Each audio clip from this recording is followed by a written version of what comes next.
दोस्तों, महाकुंभ में हुई त्रासदी में काफ़ी लोग मारे गए हैं। मारे गए लोगों की जनसंख्या कहीं कुछ तो कहीं कुछ बताई जा रही है। ये भी सुनने में आया है या देखने में आ रहा है कि एक नहीं दो दो जगह दुर्घटनाएं हुई। एक जोशी की तरफ भी हुआ था और एक शंगमनोज पर भी हुआ। दो जगह परिणाम स्वरूप बहुत से लोग मारे गए। सरकार का काम है लोगों की मृत्यु को नज़रअंदाज करके उन्हें छुपाना। यह कोई नई घटना और बड़ी घटना नहीं है। छुपाने वाली बात की मैं कह रहा हूं मेरे दोस्तों।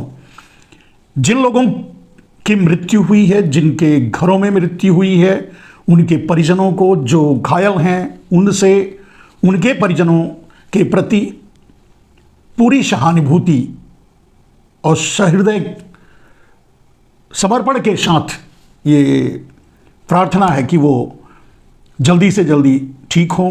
जिनके घरों में ऐसी दुर्घटनाएं हुई हैं वो उन्हें इस दुर्घटना को सहने की शक्ति दे। अधिकारी बोल ही चुके हैं कि पब्लिक ही इसके लिए जिम्मेदार है। पब्लिक ही भगदड़ मचा दिया और ये घटना घट गई। संजय निषाद तो यहां तक कह देते हैं छोटी मोटी घटना है। बड़े बड़े आयोजनों में छोटी मोटी घटनाएं होती हैं, ये तो होती रहती हैं। कुछ हद तक वो ठीक भी कह रहे हैं और वो ठीक तब होता जब उनके साथ इसी तरह से घटना घट गई होती या उनके अपने परिजन उसमें रहे होते और ऐसी घटना घटी होती तो बात ठीक लगती उनकी। लेकिन उनको यहां बात इसी से शुरू होती है कि उनको या उनके परिजनों को यह त्रासदी नहीं झेलनी पड़ेगी क्योंकि वो वीआईपी हैं। वीवीआईपी है, नॉट वीआईपी, वीवीआईपी हैं।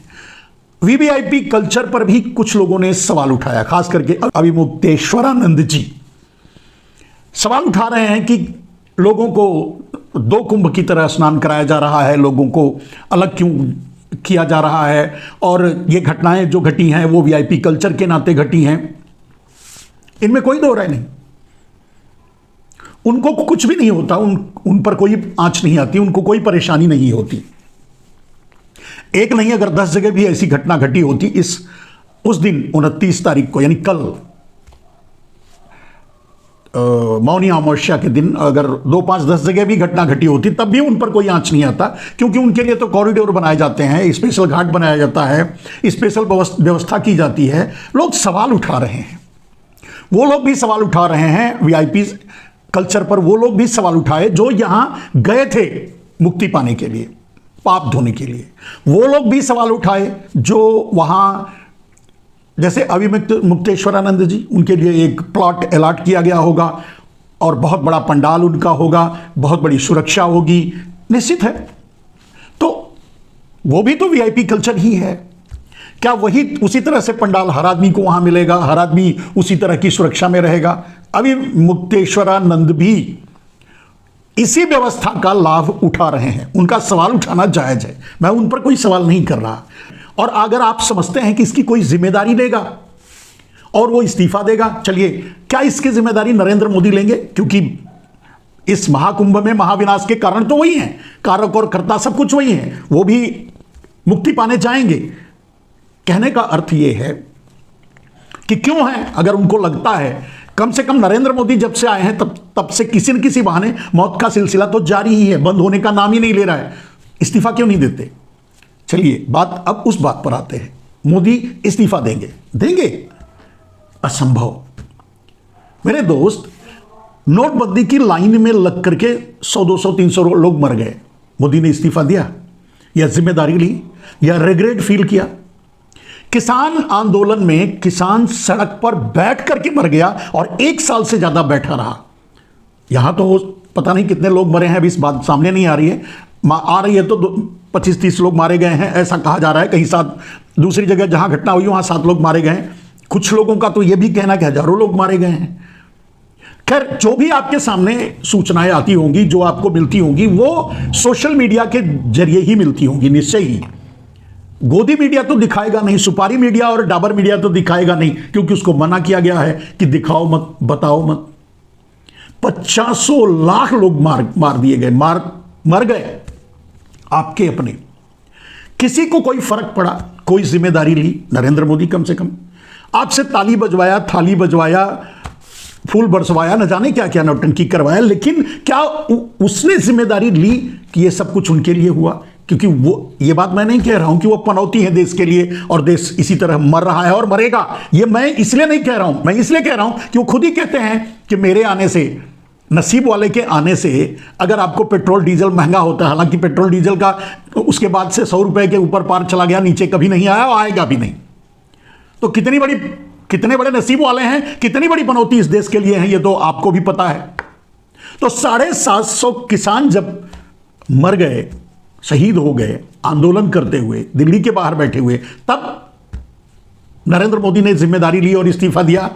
आपको यह एहसास हुआ कि ये सिर्फ वीआईपी कल्चर, यानी एक आदमी को फायदा पहुंचाने के लिए सब कुछ किया जा रहा है, यानी अडानी को फायदा पहुंचाने के लिए सब कुछ किया जा रहा है। आपको इस बात का एहसास हुआ? कोयला, बिजली, पानी, एयरपोर्ट, पोर्ट, सब कुछ वीआईपी कल्चर की तरह ही एक आदमी को दिया जा रहा है, यानी अडानी को। तब आपको एहसास नहीं होता कि सब कुछ अडानी को क्यों दिया जा रहा है। आपको यह खुशी होती है कि अडानी को दिया जाए, अच्छा है। आपके बगल में अब्दुल को टाइट किया जा रहा है, बस इतना ही आपको दिखता है। आपको इस बात से एहसास नहीं कि आपका सारा धन आपको लूट करके, आपको चूस करके अडानी को दिया जा रहा है। इसका विरोध आपके मन में नहीं है, तो आप इसी तरह मरने के लिए छोड़ दिए जाएंगे, मरेंगे, कोई पूछेगा भी नहीं। पूछा था, एक वक्त था जब 50 लोग आपके अपने परिजन मर गए, कोई पूछा था? और उस महामारी के उबरने के बाद भी आप उसी आदमी को वोट दिए। वही आदमी आज भी प्रधानमंत्री की कुर्सी पर बैठा है, पनौती बनकर आप मर रहे हैं। आपको कभी एहसास हुआ कि ये सब कुछ उसी के कारण हुआ, हो रहा है, आगे भी होता रहेगा? कभी आपको एहसास हुआ इस बात का? यानी आपने खुद मौत का वर्ण किया। आप अगर अभी मुक्तेश्वरानंद से मैं सवाल पूछूं, मुझे अगर पूछना है तो मैं जरूर, मैं पत्रकार की तरह अगर उनसे सवाल पूछता तो यही पूछता। ठीक है, आज वीआईपी कल्चर पर आप सवाल उठा रहे हैं, आप भी वीआईपी कल्चर में ही बैठे हुए हैं। एक दूसरी बात, सारे देश में एक आदमी के हाथ में अगर दिया जाए, सारा देश की ताकत, पैसा, इंफ्रास्ट्रक्चर, सब कुछ एक आदमी के हाथ में दिया जा रहा है, क्या वो वीआईपी कल्चर नहीं है? एक आदमी को पावर देना क्या वीआईपी कल्चर नहीं है? इतनी बड़ी जनसंख्या से मैं पूछना चाहता हूं, यही बात पूछा था पहले भी दूसरे वीडियोस में, इस घटना से पहले भी यही सवाल उठाया था कि आपके लिए क्या है और आप क्यों मृत्यु का वर्ण कर रहे हैं, आप इस तरह भेड़ बकरी क्यों बन रहे हैं? ठीक है, अगर आपको लगता है कि आपको मुक्ति मिलेगी, आपका सारे पाप कट जाएगा, पाप किया क्यों? चलो ठीक है, पाप किया, आपका सारा पाप कट जाएगा, लेकिन आप अपनों के साथ जब किसान आंदोलन पर बैठे थे, 13 महीने किसान सड़क पर बैठे रहे, तो भारत का क्या एक एक आदमी जिस तरह से 80 करोड़ मतलब 40 करोड़ आकर के यहां मुक्ति पाना चाहते हैं, क्या ये 40 करोड़ अगर सड़क पर उतर जाते किसानों के साथ तो नरेंद्र मोदी कुर्सी पर बैठे रहते? या किसानों को झूठ बोलकर, धोखा देकर घर भेजने के बाद भी फिर भी आज भी उनसे मिलने, सुनने, उनकी व्यथा सुनने के लिए तैयार नहीं है? अगर यही 40 करोड़ जनता सड़क पर उतर जाती इस सवाल को लेकर के, तो नरेंद्र मोदी कुर्सी पर बैठे रहते? अन्याय के साथ, धोखे के साथ जबरदस्ती चुनाव जीते जा रहे हैं।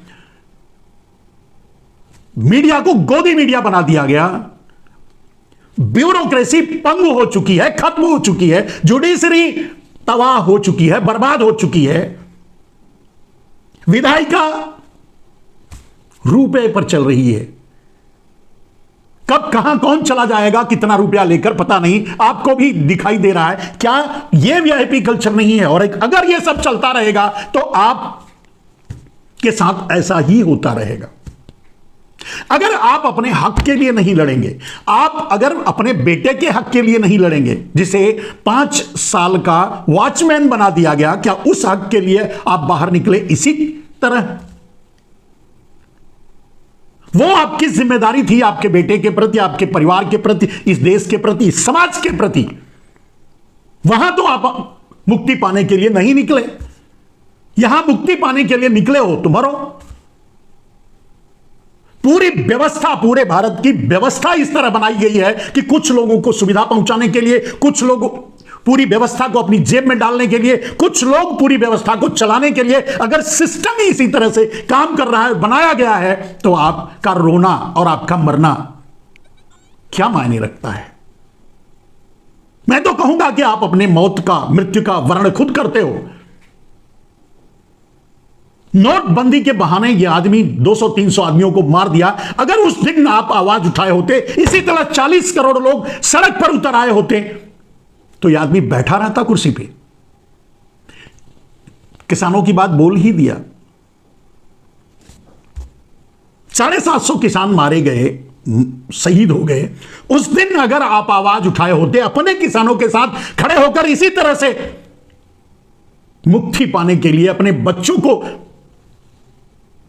आपको अपने पापों की से इतना डर लग रहा है कि आप मुक्ति पाने के लिए एक घृणित मौत मर रहे हो, लेकिन 80 करोड़ लोगों 5 किलो अनाज की भीख के लाइन में खड़े हैं, उनको मुक्ति दिलाने के लिए आप बाहर नहीं निकल रहे हो, आप आवाज नहीं उठा रहे हो।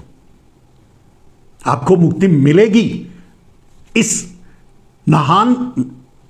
एक जगह जाकर के नहा लेने से, स्नान कर लेने से आपको मुक्ति मिल जाएगी। आपके लोग जब मारे गए, 50 लाख लोग मारे गए, क्या आपने क्या किया? जिस व्यवस्था का, जिस सरकार का आपने वर्ण किया है, जब तक यह सरकार रहेगी, जब तक नरेंद्र मोदी कुर्सी पर रहेंगे, जब तक नरेंद्र मोदी प्रधानमंत्री रहेंगे, किसी न किसी बहाने आप इसी तरह मरते रहोगे। जो भी समझ लो, मौत के लिए तैयार रहो, मरने के लिए तैयार रहो। ऐसे ही मरोगे, ऐसे ही आवाज उठाओगे, कुछ दिन चिल्लाओगे, कोई सब भूल जाएंगे, मीडिया आपको दिखाएगी नहीं। सोशल मीडिया नहीं होती तो पूरे देश को पता भी नहीं चलता कि आप कितने मरे और कहां मरे, कहां चले गए। आपके लिए जो लोग लड़ रहे हैं, उन्हें तो आप हिकारत की नजर से देखते हैं, उन्हें तो सम्मान ही नहीं देते, उनके बारे में आप सोचते ही नहीं, उनको देखना नहीं चाहते आप। कहने का अर्थ यह है, जो कुंभ का अधिकारी ये कहा कि आप खुद जिम्मेदार हो इस मृत्यु के लिए, इस दुर्दशा के लिए, इस व्यवस्था के लिए, वो सही कहा। मेरी निगाह से गलत कहा, लेकिन आपके लिए तो सही ही कहा। दर्द जरूर है, उनमें से कोई न जाने कितने अपने होंगे, और सबके सब अपने हैं जो ऐसी दर्दनाक मृत्यु को प्राप्त हुए। दर्द है, और दर्द है उसी बात की तलखी है कि एक टपंखा आकर के बोलता है कि ऐसी छोटी मोटी घटनाएं तो होती हैं, आप लोग मरते हैं, क्या कह रहा है, और आप आवाज उठाओगे नहीं। आप मोदी के खिलाफ सड़क पर उतरोगे नहीं।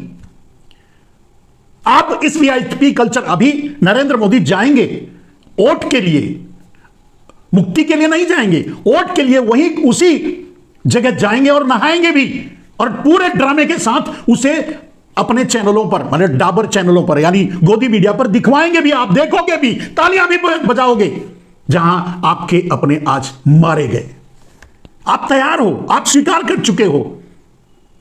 इस व्यवस्था के संस्थापक आप हो। सच यही है, कड़वा है पर यही है। आपको पता है, अगर आपको वीआईपी व्यवस्था नहीं मिलेगी, वीआईपी कुछ लोगों के लिए है, आपने ही वो व्यवस्था बना के दे दी, तो आप क्यों मरने जा रहे हो? मरने, मुक्ति लेने दो उनको।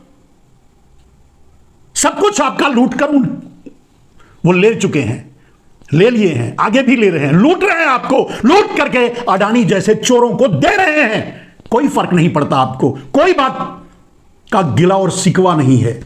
वहां आप इसी तरह से 40 करोड़ लोग इकट्ठा नहीं होते अपने बच्चों के लिए, भविष्य के लिए। 80 करोड़ लोगों को के हाथों में भीख का कटोरा थमा गया उनकी मुक्ति के लिए नहीं। आपके बच्चों को अग्निवीर बनाया गया, उसके लिए लड़ते नहीं।